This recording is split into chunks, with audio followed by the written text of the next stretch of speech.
Bienvenidos al podcast De Regreso al Hogar, un espacio donde exploramos las claves para vivir con propósito y sabiduría, conducido por el Dr. David Ormachea y el Pastor José Bravo. Acompáñanos en este viaje de aprendizaje y crecimiento espiritual. Una cordial bienvenida a todos aquellos que nos dan el privilegio de servirles y compartir con ustedes lo que pensamos acerca de diferentes temáticas y que, investigando bíblicamente, buscamos la respuesta más sabia. No somos perfectos, pero hacemos nuestro mejor trabajo para entregarle la respuesta más bíblica de acuerdo a nuestra seria investigación de las Escrituras. Estas no son respuestas que se nos ocurren en este momento. A ver, ¿qué pienso y le lanzo mi idea?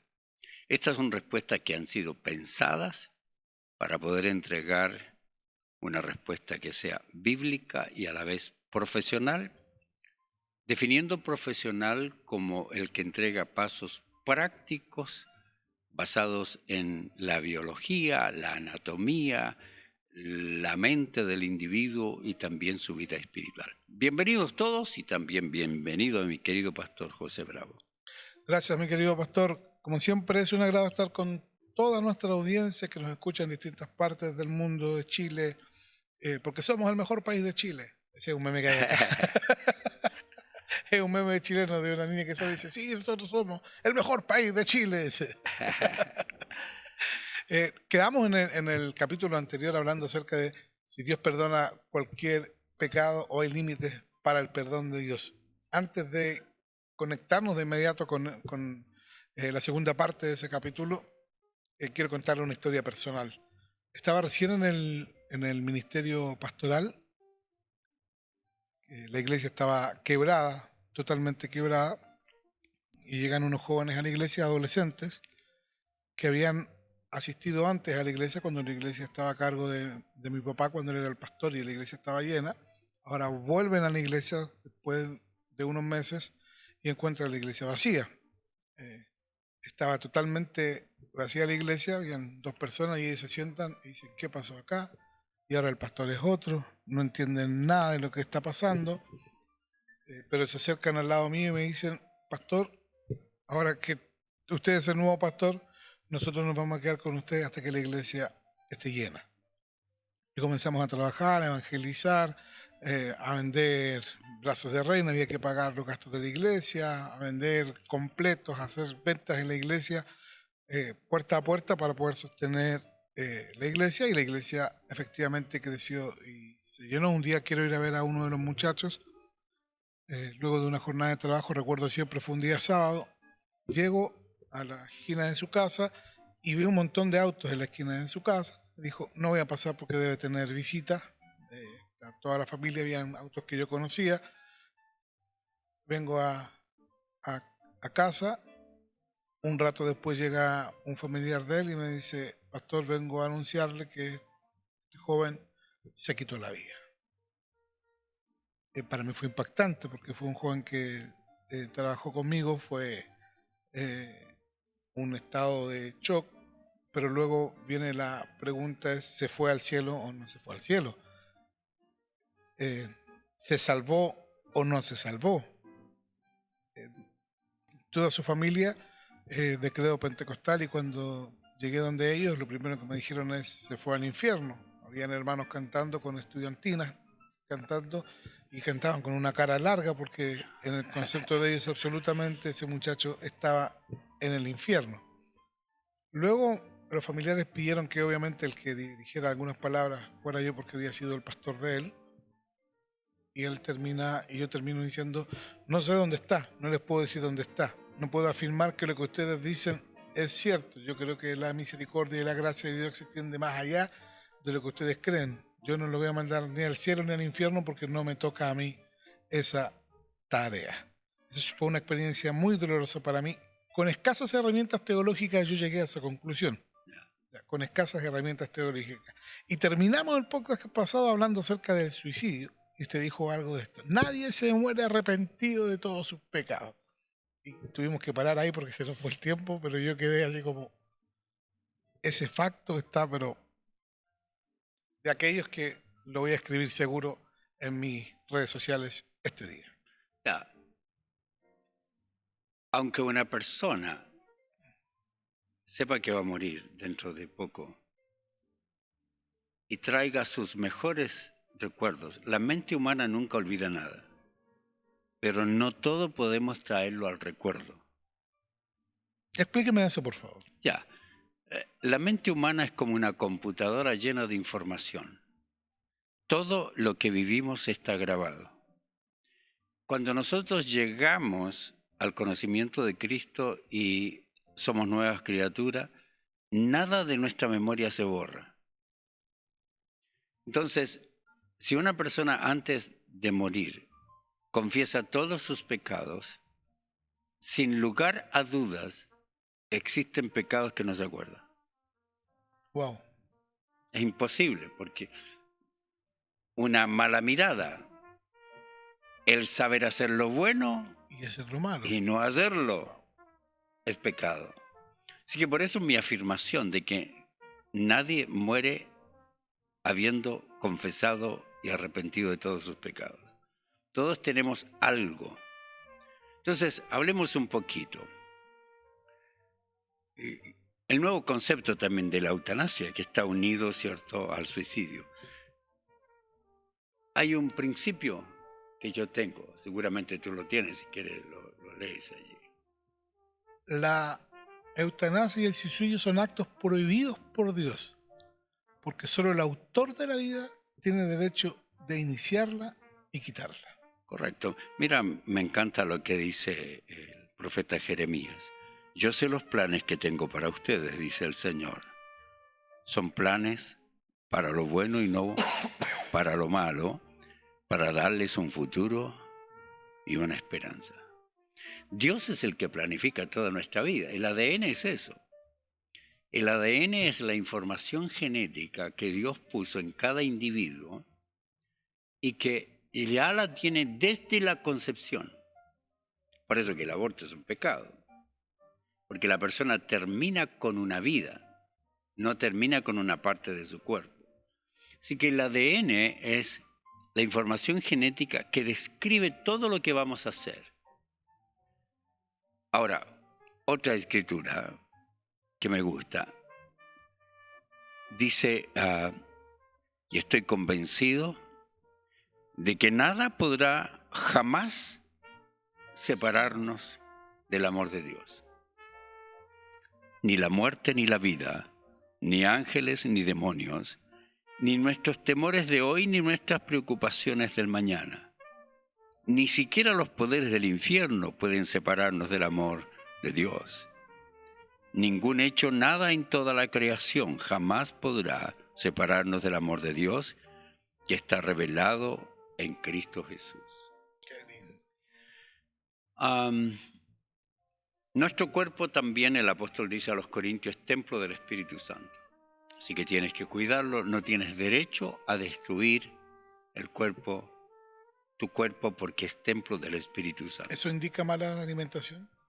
Incluye todo, claro. Incluye una persona que tiene una enfermedad que puede ser controlada con un cambio de alimentación y que la persona se descuide y sigue comiendo lo que el médico le dijo que le está enfermando. Es un acto de mala mayordomía personal.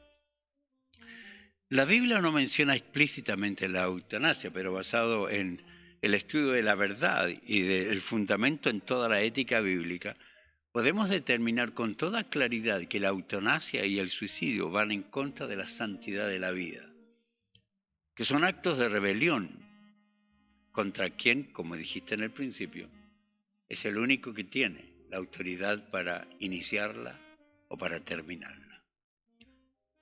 Fuimos creados a la imagen y semejanza de Dios.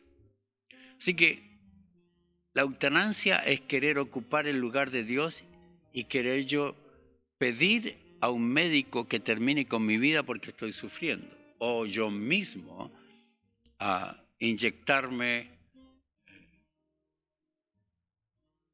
un líquido que termine con mi vida. Pastor, en ese caso, la eutanasia Porque debe ser mucha la aflicción de una persona que está pidiendo terminar con su vida. En su mente debe pasar mucha información errónea, por supuesto, mucha información de culpa o mucha información de dolor, de sufrimiento que indique que pida la muerte. En el caso de el tema que hemos venido tratando acerca del perdón de Dios, si esa persona pide morir, exige, porque ahora legalmente en algunos países se puede exige que la vida le sea quitada, ¿pone en riesgo su salvación a esa persona por estar viviendo algún problema emocional, traumático, una depresión, algo como eso? ¿La pone en riesgo o de acuerdo a su concepto, Dios separa a esa persona que está en depresión del que lo hace con rebelión? Ya. Nadie tiene el derecho de eliminar la vida de otra persona que está en sufrimiento, en primer lugar. Así que la persona que asiste está cometiendo un pecado. Tampoco tiene derecho de asistirle para que cometan suicidio. Ambos son pecados que deben ser evitados. Nadie tiene el derecho de quitar la vida de la otra persona. Así que tanto la eutanasia es querer ocupar el lugar de Dios, porque Dios es el que termina la vida. Y el suicidio es también una forma pecaminosa de terminar con la vida. Ahora, según la Biblia, entonces el suicidio es un pecado. Solo Dios... ¿Imperdonable? No, es un pecado perdonable y vamos a llegar precisamente a eso. Solo Dios es quien determina cuándo nosotros debemos morir e ir contra la voluntad divina y terminar una vida que Dios aún ha determinado que no termine, es un pecado. Y el único pecado no perdonable es la blasfemia contra el Espíritu Santo. Así que partimos de aquella base. Claro. Entonces, si fuera que la persona pierde su salvación si muere en pecado, yo recuerdo cuando decían, no vaya al cine. Si viene Cristo y está en el cine, se va al infierno. Si viene el rapto. Si viene el rapto, entonces usted se queda. Viendo la película. Así que yo iba escondido al cine. Vivía en Viña, me iba al cine en Valparaíso. Pecaba escondido. Y frente al cine había una plaza y yo estaba sentado allí mirando todos los sapos que habían. A ver. Y entonces cuando veía que no había nadie, ¡bum!, corría, compraba mi boleto y me metía. Y siempre pensaba, ¿y si viene el Señor?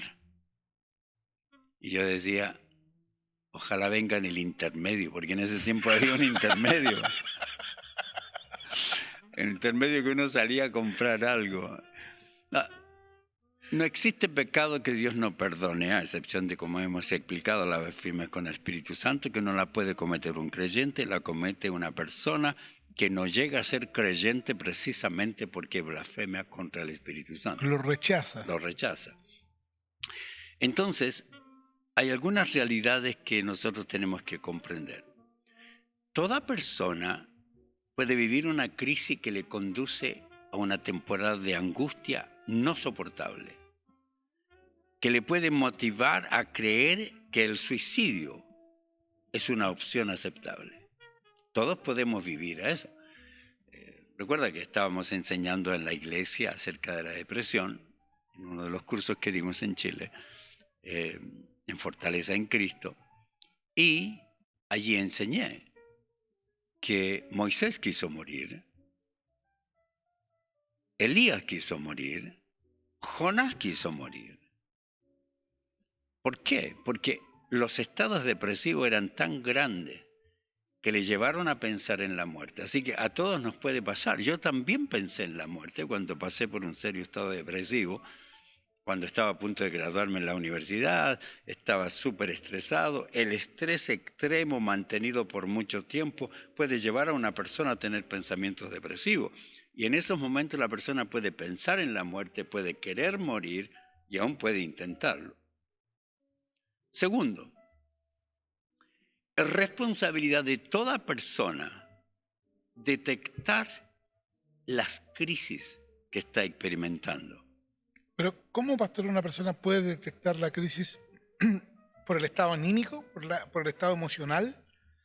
Yo sé cómo identificar una crisis, pero le hago esta pregunta respondiendo quizás la pregunta de un hermano que está, o de un auditor que está escuchando y le dice, bueno, pero ¿cómo yo sé cuando estoy en crisis? Porque tengo pena, porque tengo angustia, porque quiero arrancar. ¿Cómo sé cuando estoy en una crisis? ¿Y cómo sé que no estoy en una crisis?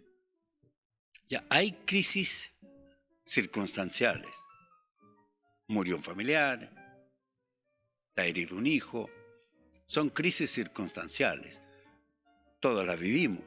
Experimentamos momentos depresivos, de dolor, de estrés. Hay crisis... ¿Globales? No, hay crisis periódicas. Periódicas. Que la persona se conflictúa por muchos aspectos. Perdió el trabajo, se enojó con la esposa. Se enojó con la esposa. Sí. Y se enojó con la esposa. Exactamente. Y siguió enojado. Y siguió enojado con la esposa. Entonces, la persona tiene un problema de una crisis periódica. Hay algo en él que gatilla las crisis periódicas, porque esas cosas tienen que ser confrontadas con sabiduría para que no se forme una crisis. Todos tenemos eso. ¿Quién no tiene problema con su mujer? ¿Quién no tiene problema con su marido?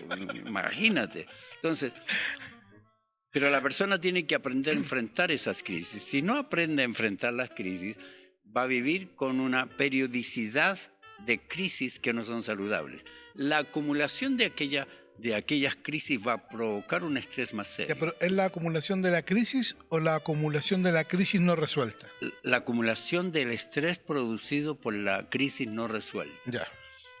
Entonces, y luego hay personas que viven en un permanente estado de angustia, que no tiene sentido la vida, que quieren llorar sin razón, que tienen problemas de dolores de sus articulaciones, que no pueden dormir bien, una serie de factores. Eso indica que la persona está en una crisis fuerte, que tiene que ser tratada. Lo vemos, por ejemplo, en el caso de la crisis de Moisés. Moisés vivió una crisis por su sobreinvolucramiento. Estaba demasiado involucrado, había dejado a su esposa y sus hijos con su suegro, y él se dedicó a atender de día y de noche a la gente. Hombre, no dormía nada. Segundo, Elías. Notamos, Elías tuvo un problema de que espiritualizó toda la vida, creyó que toda la vida era que Dios tenía que socorrerlo en milagro, y cuando recibió una amenaza, entonces vivió una crisis. En esa amenaza, él se sintió angustiado, tuvo temor de su vida. El gran profeta de Dios, acostumbrado a los milagros, tuvo temor porque no existe persona en el mundo que en algún momento no experimente temor. Y luego, entonces, se va solo, se aísla, que es parte de un proceso consecuencial de las crisis que viven las personas. Primero, quejarse contra Dios, creer que Dios le abandonó, sentir angustia, sentir aflicción, querer alejarse de todo, no tener relación con los amigos. Y Elías hace eso, deja. Y se va a esconder, quiere estar solo, le empieza a doler todo, tiene angustia, sabe que va a morir o quiere morir. Llegó a una crisis. Esa persona tiene que aprender a detectar que eso es serio. Ahora, lo tercero, tiene que recordar que Satanás es astuto y que él anda buscando cómo tentar a los hijos de Dios. Él sabe que no puede quitarnos la salvación, pero que puede tentar a los salvados para que cometamos pecado. Wow. Entonces, una persona que está en una crisis y Satanás le dice, nadie te quiere, nadie te ama, ¿dónde está tu Dios? Incluso que tiene amigos espiritualizados, como los amigos de Job, ¿cierto? Que le están diciendo, oye, confiesa tus pecados. Entonces, esa persona se encuentra en una situación difícil. Ahora, cuando la persona llegó a una crisis que no puede manejar, no visitó un médico, no tuvo pastillas antidepresivas en el caso de una crisis extrema, entonces él llega al suicidio. El suicidio cometido por un creyente es un pecado. Pero como no existe pecado imperdonable, es perdonable. Y ese pecado está cubierto por el perdón permanente que recibe en el momento de la salvación, porque cuando Dios nos perdona al ser salvado, Él perdona nuestros pecados pasados, o sea, hace provisión. Amén. Eso es lo que hay que entender. Dios hace provisión para perdonar nuestros pecados pasados, nos entrega una provisión para el perdón de los pecados presentes y nos tiene una provisión para nuestros pecados futuros. Así que Dios tiene cubierto todos nuestros pecados con la provisión de la expiación y lo que Cristo hizo por nosotros.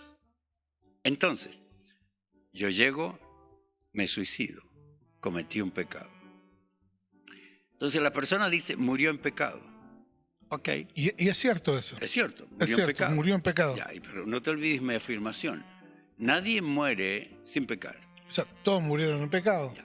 Entonces, supongamos ya, el pastor José Bravo acaba de predicar, se va en su carro, ve una chica bonita, primera mirada, dice, Señor, perdóname. Le da la segunda, le da la tercera. ¿Y no podemos poner otro pastor de ejemplo? Sí. No, pues aquí estamos los dos. Pues. Yo me voy a poner ejemplo como que nunca peco.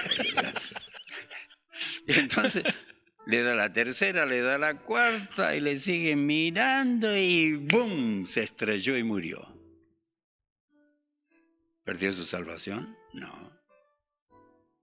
¿Por qué? Porque están cubiertos sus pecados. Entonces, si la persona no tuvo tiempo de confesar su pecado y arrepentirse, no pierde su salvación porque la provisión divina por la sangre de Cristo está hecha para perdonar nuestros pecados pasados, presentes y futuros. Y por lo tanto, debido a que hay esa provisión, si no, la salvación dependería de cómo yo me mantengo sin pecado. Y no hay nadie que pueda hacer. No, y eso está muy difícil. O sea, está imposible. ¿Solo yo? Ya, entonces,